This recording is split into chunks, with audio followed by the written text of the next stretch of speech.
Hello les market floppers et bienvenue sur Market Flop. Découvrez les plus grands flops marketing et évitez les erreurs du passé grâce à notre podcast. Rejoignez-nous pour transformer vos stratégies et réussir dans le monde complexe du marketing. Grâce à notre podcast, vous serez prêt à conquérir le monde digital avec créativité et assurance.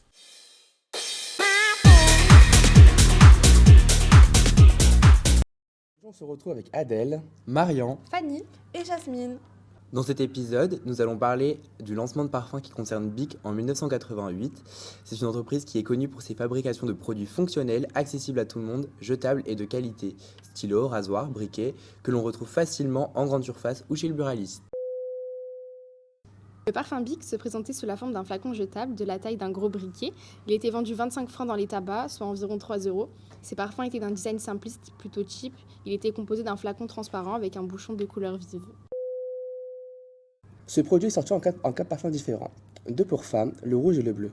Le rouge était un parfum pour le jour avec une senteur fruitière et boisée. Le bleu est un parfum à porter lors des soirées avec une senteur plus piquante et dynamique. Un pour l'homme, le Bic noir était la fragrance pour l'homme. Et enfin, un mixte, le Bic Sport qui était vert. Jasmine, selon toi, c'était quoi les raisons de l'échec ? Il y en a plusieurs, mais la première, c'est que le créateur de Bic, il a voulu reprendre la recette du succès de ses précédents produits. Donc que ce soit les stylos, les rasoirs, le parfum Bic, il se voulait simple d'utilisation, abordable financièrement et facilement disponible.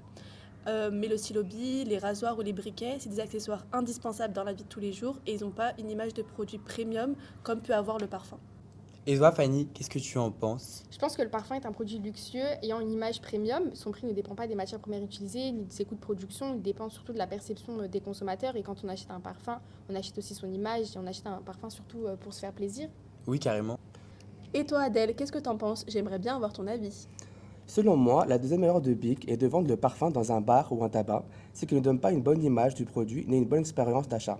Car oui, acheter son parfum dans un bureau tabac, c'est aussi une expérience et il est difficile de sentir un parfum dans un endroit comme un bureau tabac où, rappelons-le, il était possible de fumer dans les années 80.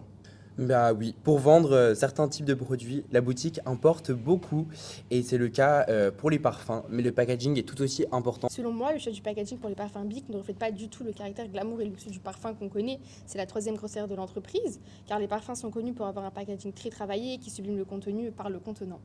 Avec un flacon bon marché, basique et qui a voulu justement casser les codes de la parfumerie, le flacon du parfum Bic a fini d'achever l'ensemble des erreurs qui aura coûté à la société Bic plus de 400 millions de francs, qui est égal à 80 millions d'euros.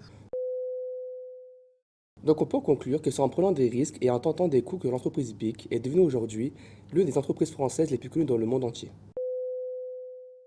Bon, eh bien merci Adèle, Jasmine et Fanny pour cet épisode, ma foi, intéressant. Merci à toi, Marion. Et on se retrouve la semaine prochaine pour un nouvel épisode sur Market Flop.